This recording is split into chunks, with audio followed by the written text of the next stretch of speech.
शादी के बाद अपने ससुराल को बहुत अच्छे से संभाल लिया था, लेकिन उसकी जिंदगी तो तब बदली जब उसका पति रोहन एक दिन उसकी सौतन घर ले आया।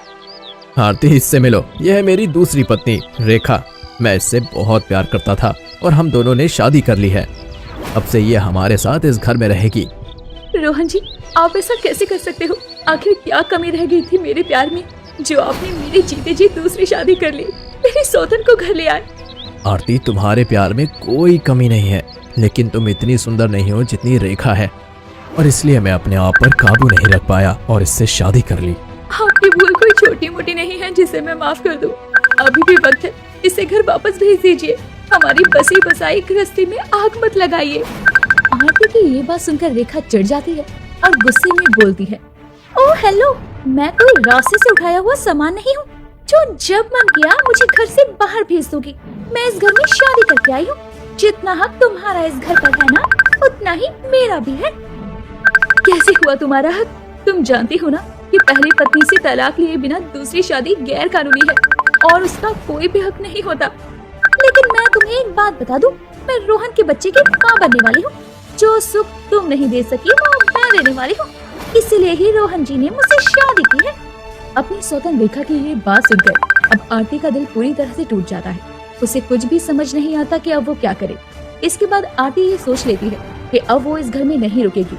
वो अपने पति रोहन को छोड़कर चली जाएगी।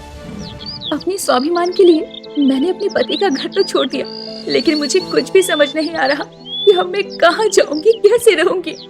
आरती अपने मायके भी नहीं जाना चाहती थी, क्योंकि वो अपने मायके वालों को दुखी नहीं देख सकती थी। उसके पास कुछ था तो सिर्फ गले का एक मंगलसूत्र, जिसे हाथ लगाते हुए वो कहती है, जब पति ही नहीं रहा तो मंगलसूत्र का करूंगी क्या? इससे अच्छा है कि इसे अपनी जरूरत के लिए अब मैं बेच दूं और अपने कुछ दिन का गुजारा चला लूं। आरती ये बोलकर एक सुनार की दुकान पर जाती है और उसके बाद उस मंगलसूत्र को बेचकर कुछ पैसे ले आती है। अब उसे अपनी जिंदगी की लड़ाई को अकेले लड़ना था। आरती आश्रम में रहना शुरू कर देती है। उसके लिए सबसे बड़ी परेशानी तो ये थी कि अब वो काम क्या करे। वो आश्रम के लोगों की मदद के लिए कभी कभी खाना बना दिया करती। एक दिन रसोई में आरती खुद से कहती है, आश्रम की महिलाओं के लिए क्या बनाऊं? तेल तो खत्म हो गया है और सब लोगों को भूख लगी होगी। तेल आने में समय लगेगा। एक काम करती हूँ, उबले हुए छोले पड़े हैं, चाट बना लेती हूँ। सभी औरतों का थोड़ी देर के लिए तो गुजारा हो जाएगा और तब तक तेल का भी इंतजाम हो जाएगा। आरती को आज आश्रम में चने बनाने थे, जिसके लिए पहले से उसके पास उबले हुए चने रखे थे। वो सब्जी की जगह अब चाट बना देती है, जिसके बाद सब लोग उस चाट की तारीफ करते हैं और उसे खाते हैं। एक औरत उस चाट की बहुत तारीफ करती है और कहती है, अरे बाबा, आरती बहन क्या चाट बनाई है, खाकर तो मजा ही आ गया। अब तो रोटी सब्जी खाने का मन ही नहीं कर रहा। वैसे भी रोज रोज रोटी सब्जी खाकर मन ऊब सा गया था। शुक्रिया बहन जी, मुझे नहीं पता था कि तुम्हें मेरी ये चाट इतनी पसंद आएगी।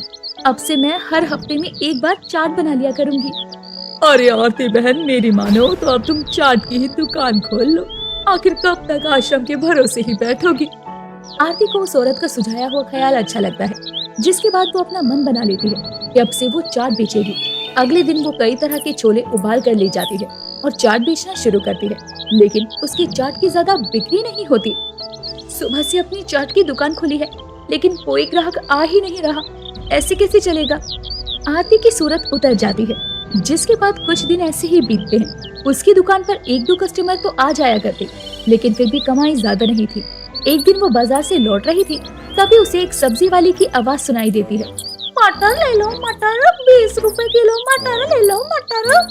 आरती वहाँ से गुजर रही थी और उसके बाद आश्रम में पहुँचती है, जिसके बाद वहाँ उसको वही औरत मिलती है जिसने उसे चाट बेचने की सलाह दी थी।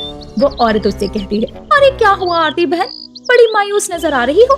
आज भी चना चाट नहीं बिका क्या? अरे नहीं बहन, एक दो ग्राहक ही आते हैं। जितना सामान लग रहा है उतनी तो लागत भी नहीं निकल रही। ऐसे कैसे चलेगा? ये बात तो सच है और सोनाने सच है कि तुम्हारे हाथों में सच में चाट का बड़ा गजब का स्वाद है, लेकिन चाट तो हर कोई बेचता है, इसलिए तुम्हारी चाट बिक नहीं रही। मैं तो किसी ऐसी चीज की चाट बेचने की कहूँगी जो बहुत कम लोगों ने देखी हो और सस्ती भी हो। औरत ये बोलकर चली जाती है, जिसके बाद आरती आश्रम के काम करवाती है और उसके बाद अपने कमरे में सोने के लिए चली जाती है। तभी उसे उस औरत की बात याद आती है और उसके मन में एक ख्याल आता है। अगले दिन वो बाजार जाकर थोक में बहुत सारी मटर ले आती है और उसके बाद आश्रम की औरतें भी मटर छीलने में उसकी मदद करती है और वो मटर चाट बनाकर बेचना शुरू करती है। और एक औरत उसकी दुकान पर आकर कहती है, अरे बहन जी, मुझे भी अपनी एक मटर चाट खिलाना। चना चाट और नमकीन चाट तो बहुत खाई है, पहली बार मटर चाट का नाम सुना है। देखिए ना, मुझे पूरी उम्मीद है आपको जरूर पसंद आएगी। इसके बाद में आरती उसे मटर चाट देती है। जैसे ही वो औरत चाट खाती है, उसे सच में अच्छी लगती है। ऐसे ही आरती के मटर चाट की बिक्री अब बढ़ती जाती है और वो अपनी कमाई देखकर बहुत खुश होती है। उसकी अच्छी कमाई होने पर एक दिन वो खुद से कहती है, मैं आश्रम की औरतों की वजह से आज यहाँ तक पहुँच पाई हूँ और खुद कुछ कमा कर खा रही हूँ। मेरी बाजार में इतनी बड़ी चाट की दुकान है। आज मुझे उन सभी औरतों के लिए कोई तोहफा ले जाना चाहिए, सभी औरतें बहुत खुश हो जाएंगी। आरती एक साड़ी की दुकान पर जाती है और सभी औरतों के लिए साड़ी खरीद लेती है, जहाँ पर वो देखती है कि उसकी सौतन रेखा भी अपने पति के साथ आई हुई थी। कि तभी रेखा उसे देखकर कहती है, अरे तुम तो इतनी गरीब हो, तुम्हारे हाथ में इतनी सारी साड़ियों की पन्नियां कहाँ से आ गई? कहीं कुछ ऐसा वैसा काम तो शुरू नहीं कर दिया ना? मैंने क्या काम शुरू किया है, ये बात मुझे तुम्हें बताने की कोई जरूरत नहीं है। अच्छा यही होगा कि तुम अपने काम से काम रखो। आरती ये बोलते हुए रेखा के पेट पर नजर डालती है तो उसका पेट बिल्कुल भी बाहर नहीं था, जबकि आरती को घर छोड़े 4 से 5 महीने बीत गए थे। आरती ये बात सोचकर उदास थी और मन ही मन वहाँ से जाने लगती है। तभी रोहन किसी तरह दुकान से बाहर आता है और आरती को रोक कर कहता है, आरती मुझे माफ कर दो, मैंने बहुत बड़ी गलती कर दी तुम्हें छोड़कर और इस रेखा से शादी कर इसने अपने प्यार के जाल में मुझे फंसा लिया था। अब ये मेरे साथ नौकर जैसे सलूक करती है, मुझे मेरे ही घर में काम करवाती है, माँ को भी परेशान करती है। कोई बात नहीं रोहन जी, मैंने आपको माफ किया। आपने जो भी किया वो जाने अनजाने में किया, मुझे उससे फर्क नहीं पड़ता। लेकिन आपने मुझे ये सिखा दिया कि मेरा भी कोई वजूद है। आरती, मैं चाहता हूँ कि तुम मेरी जिंदगी में वापस आ जाओ। रेखा ने मुझे झूठ बोला कि वो माँ बनने वाली है और मैंने भी संतान की लालच में उससे शादी कर ली। जबकि डॉक्टर को दिखाया तो मुझे पता चला कि कमी मुझ में है और फिर भी हमेशा तुम्हें दोष देता रहा। नहीं, अब मैं अपनी जिंदगी में आगे बढ़ गई हूँ और मैं वो रेखा नहीं हूँ जो किसी और का घर तोड़कर अपना घर बसा लूं। मैं आरती हूँ आरती। आपको आपकी नई जिंदगी मुबारक हो। और आपकी जानकारी के लिए बता दूं, बाजार के अंदर जो मशहूर मटर चाट वाली है वो कोई और नहीं, मैं ही हूँ, यानी कि आपकी पूर्व पत्नी आरती। मुझे खुशी है आरती कि तुम अपनी जिंदगी खुलकर जी रही हो। शायद मुझे मेरे पाप की सजा मिल रही है कि कभी मैं बाप नहीं बन सकता, पर मेरी जीवन संगनी तुम जैसी अच्छी औरत नहीं, ये रेखा बनी है। रोहन को अपनी गलती का एहसास हो चुका था, लेकिन अब कुछ भी ठीक नहीं हो सकता था। जिसके बाद आरती भी वहाँ से चली जाती है और आश्रम की सभी औरतों को साड़ियाँ देती है।